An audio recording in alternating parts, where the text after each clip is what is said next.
على هذه النعمة والحمد لله على كل نعمة والصلاة والسلام على سيدنا ومولانا محمد شافع الأمة وعلى آل الطيبين الطاهرين من أبناء فاطمة.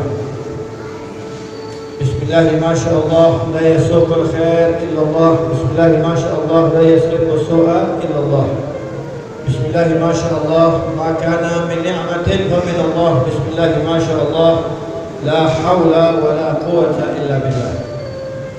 Rabbi israh li sadri wa yassir li amri wahlul 'uqdatam min lisani yafqahu qawli amma ba'd. Jamaah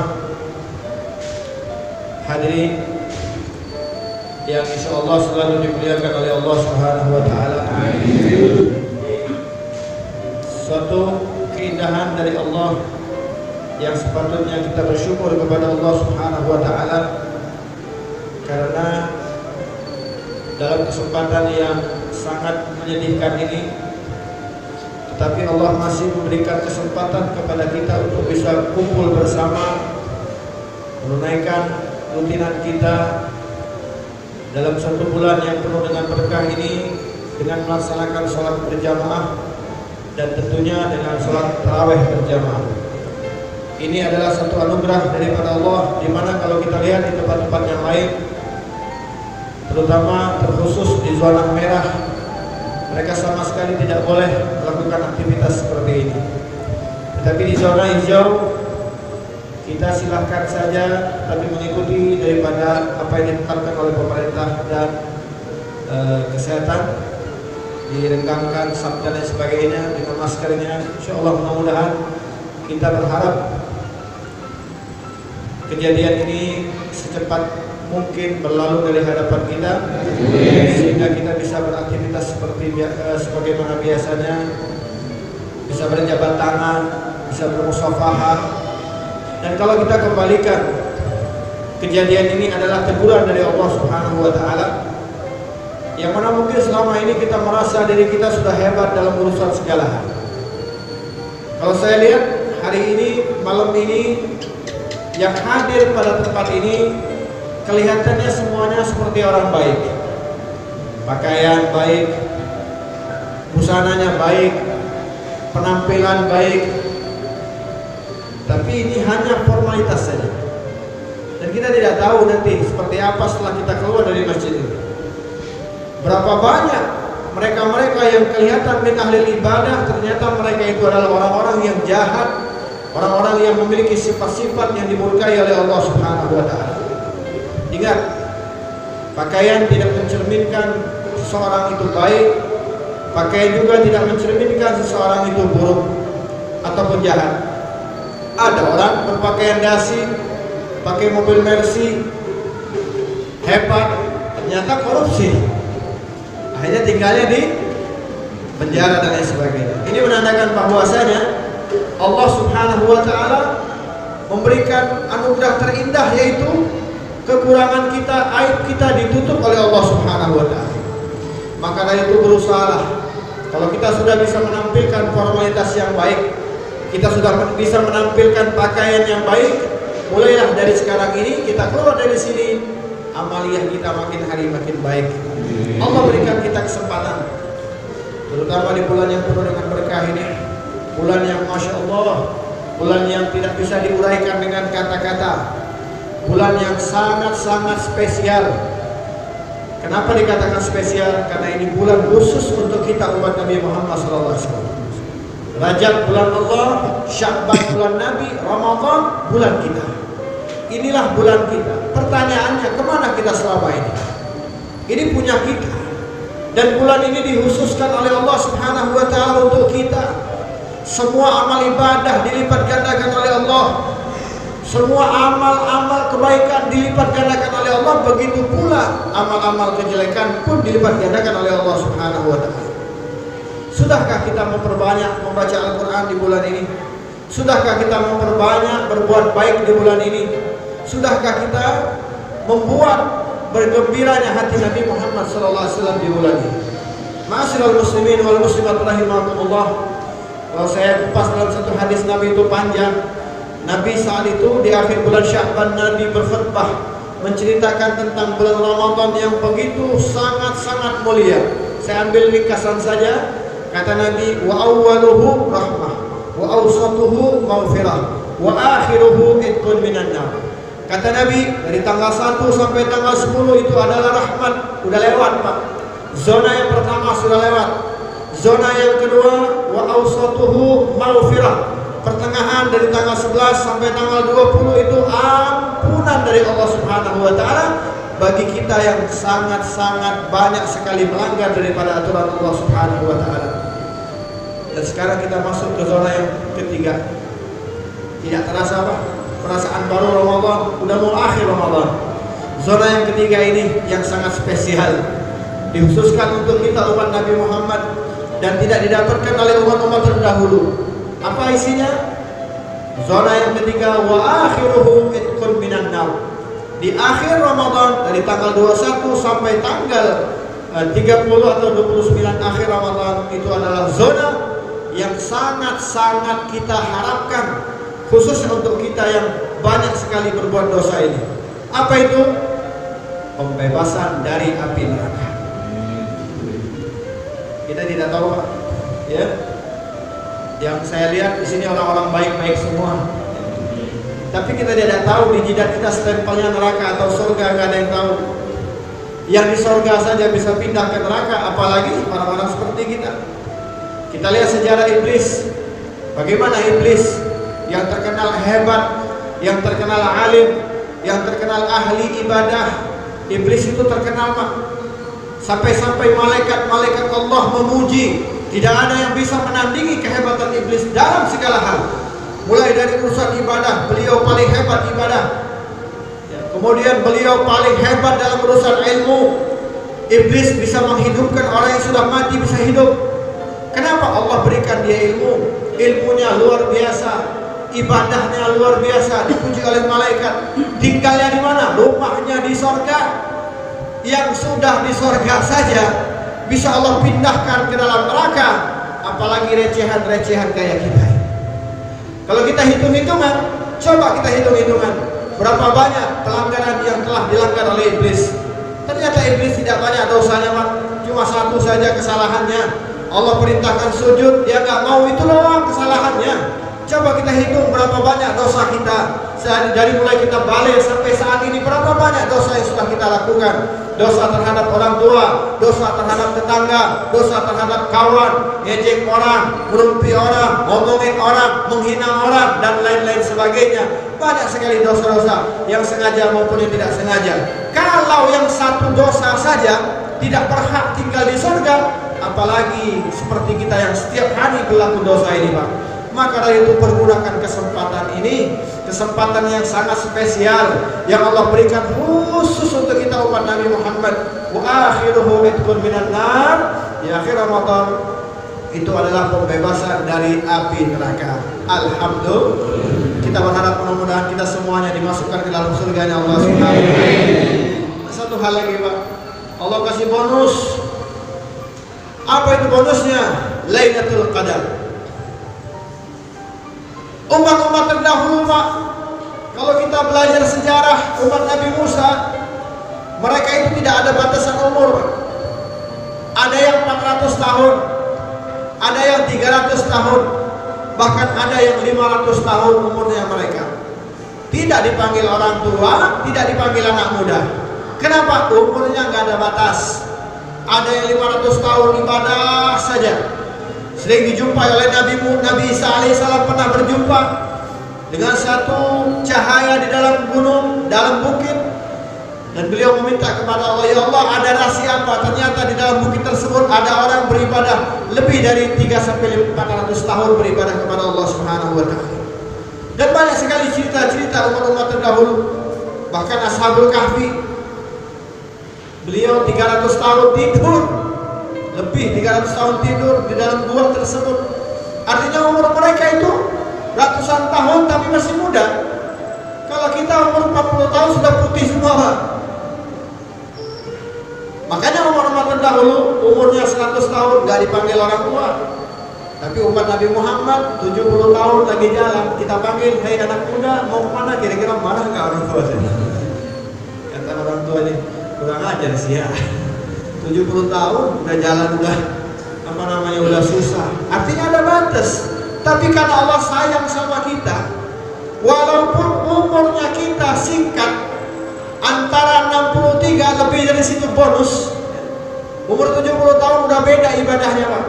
Orang 40 tahun masih kuat, masih gagah ibadah. Kalau udah 70 tahun udah agak repot.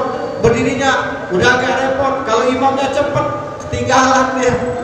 Kalau imamnya lambat, enak. Kalau imamnya cepat, ketinggalan. Artinya apa? Udah tua. Jalannya udah gak bisa cepat.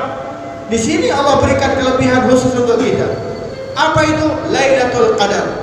Bayangkan, satu malam Lailatul Qadar. Saat itu kita beribadah kepada Allah, pahalanya sama dengan kita beribadah kepada Allah 83 tahun. Allah berikan kesempatan kepada kita. Bahkan orang-orang dulu, Pak, kalau sudah mereka masuk di penghujung bulan Ramadan ini, mereka mengikuti Nabi Muhammad SAW. Karena Nabi saat itu dari mulai tanggal 21 kata Nabi, carilah Lailatul Qadar itu 21, 23, 25, 27, 29. Bahkan Nabi setiap tanggal-tanggal ganjil tersebut Nabi ibadah sampai menjelang azan subuh. Diajak keluarganya diajak untuk beribadah kepada Allah. Keluar Nabi di malam-malam ganjil bersama-sama beribadah. Kemudian di malam-malam genap Nabi di rumah beribadah kepada keluarganya. Artinya apa? Nabi mengajak kepada kita untuk hidupkan malam-malam Lailatul Qadar untuk beribadah kepada Allah. Ayolah, 11 bulan kita sudah banyak bermain-main. 11 bulan kita banyak melanggar. 11 bulan kita lupa sama Allah. 11 bulan kita jauh dari masjid. 11 bulan kita jauh dari Quran. 11 bulan kita jauh dari istighfar. Ayo manfaatkan sesingkat waktu ini, yang sedikit ini, untuk memperbanyak amal ibadah kepada Allah. Barangkali orang-orang pendosa seperti kita ini yang mungkin tidak bisa berjumpa dengan Lailatul Qadar, tapi saat malam itu kita sedang beribadah kepada Allah, kita termasuk orang yang mendapatkan Lailatul Qadar. Dan alhamdulillah 83 tahun yang amal ibadah kita diterima oleh Allah Subhanahu wa taala. Walaupun mungkin umur kita hanya 60 tahun nantinya atau 70 tahun, tapi satu Lailatul Qadar kita insya Allah amal ibadah tersebut 83 tahun diterima oleh Allah Subhanahu wa taala. Pertanyaan sekarang, umur kita berapa?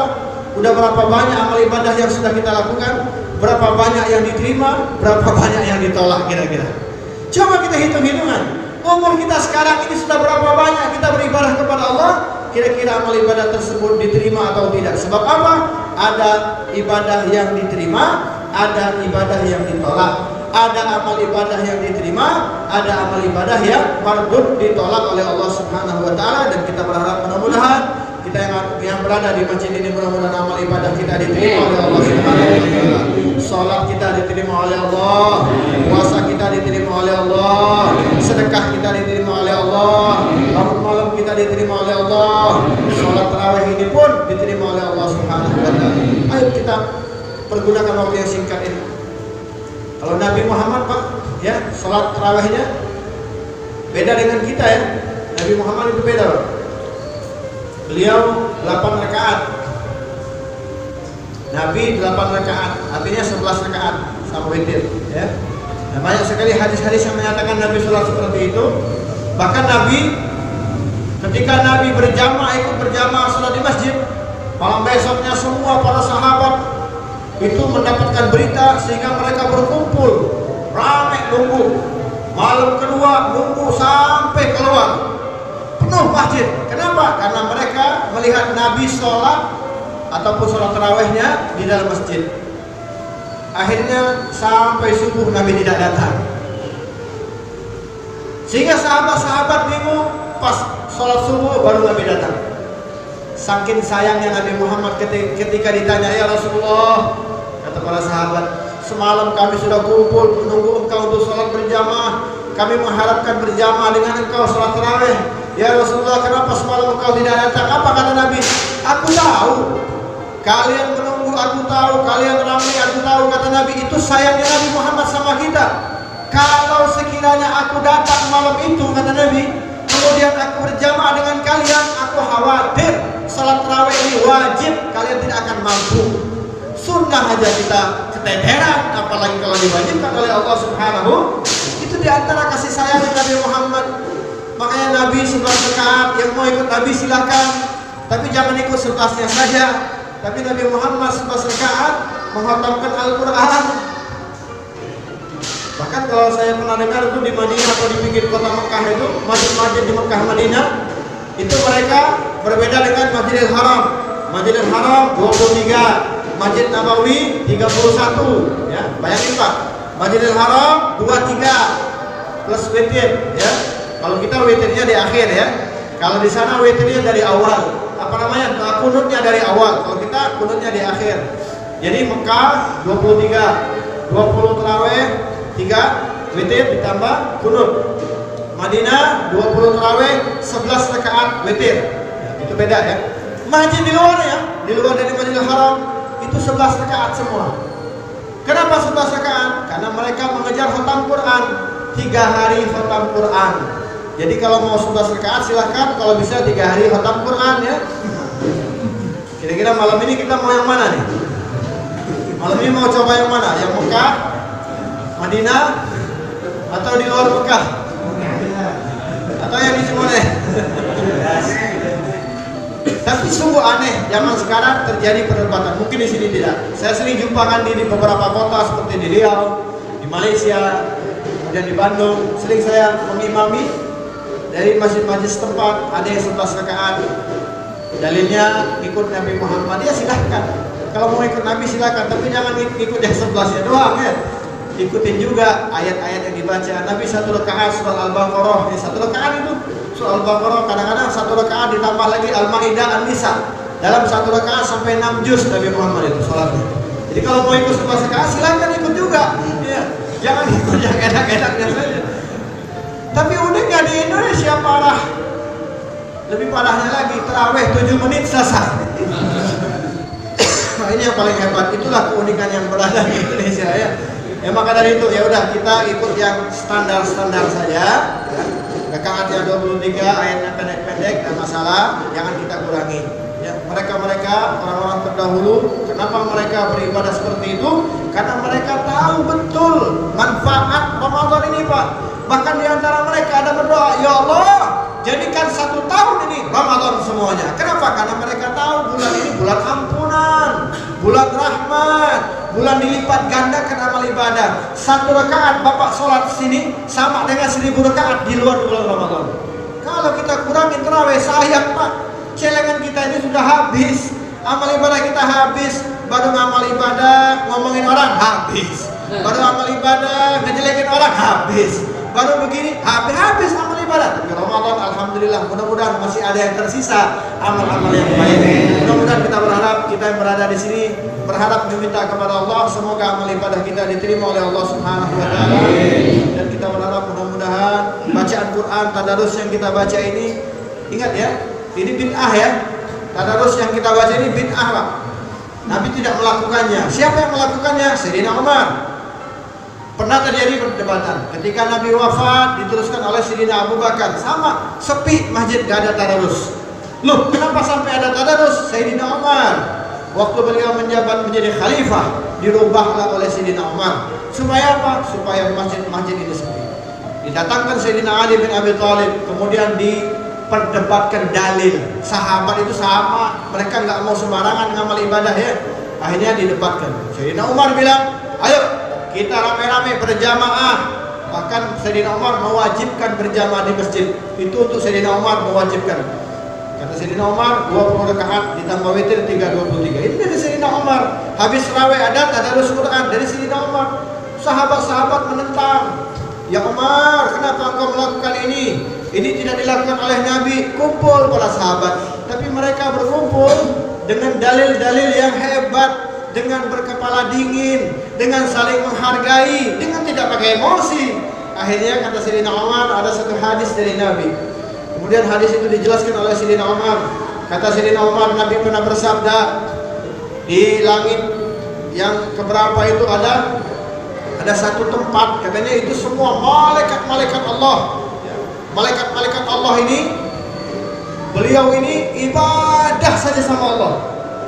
hari-harinya ibadah malaikat ini. Ada yang sujud, ada yang ruku, ada yang berdoa, ada bertasbih. Tetapi kalau udah masuk bulan Ramadan, malaikat-malaikat ini minta izin sama Allah kemana? Turun ke bumi. Malaikat ini yang hari-harinya ibadah kepada Allah, masuk Ramadan turun ke bumi, mereka mencari masjid-masjid yang ada di bumi. Mereka sholat tarawih, mereka sholat berjamaah. Kata Nabi, siapa yang sholat bertepatan atau bisa bersentuhan dengan malaikat-malaikat tersebut, maka dosa-dosanya diampuni oleh Allah Subhanahu wa taala dan dia akan bahagia selamanya, bahagia di dunia, bahagia di akhirat. Apa kata Sayyidina Umar? Malaikat aja turun ke bumi, apalagi kita lebih berhak daripada malaikat tersebut untuk meramai-ramaikan masjid beribadah kepada Allah. Mendengar daripada hadis tersebut, semua para sahabat melakukannya, diikuti oleh Sayyidina Utsman ketika beliau menjabat menjadi khalifah. Ramai masjid salat tarawih, ramai masjid tadarusan. Ketika Sayyidina Utsman lewat, mendengar masjid baca Quran tadarusan, maka Sayyidina Utsman mengangkatkan kedua tangannya, "Ya Allah, terangi kuburan Umar sebagaimana dia sudah menerangi masjid-masjid kami." Sampai ayam Khalifah Sayyidina Ali bin Abi Thalib begitu juga. Ketika Sayyidina Ali jalan melewati masjid-masjid di bulan Ramadan, banyak yang tadarus Quran. Apa kata Sayyidina Ali? "Ya Allah, terangi kuburan Umar sebagaimana dia sudah menerangi masjid-masjid, musola-musola kami," dan seterusnya dari khalifah-khalifah selanjutnya. Artinya ini perjuangan dari Sayyidina Umar, karena Sayyidina Umar tahu kita ini orangnya malas, kita ini orangnya yang banyak sekali dosa. Setidaknya di bulan Ramadan inilah kita bisa ya 1 bulan mencukupi kekurangan 11 bulan di luar dari bulan suci Ramadan. Kita berharap mudah-mudahan Allah Ta'ala panjangkan umur kita, panjang umur dalam taat kepada Allah, panjang umur dalam taat kepada Rasulullah. Kita berharap mudah-mudahan walaupun kita tidak berjumpa dengan Lailatul Qadar, malam tersebut kita beribadah kepada Allah Subhanahu wa taala dan mendapatkan Lailatul Qadar. Amin ya rabbal alamin. Rabbana atina fid dunya hasanah fil akhirati hasanah wa qina adzabannar. Wassallallahu ala sayyidina Muhammad wa ala alihi washabbihi wasallam. Walhamdulillahi rabbil alamin.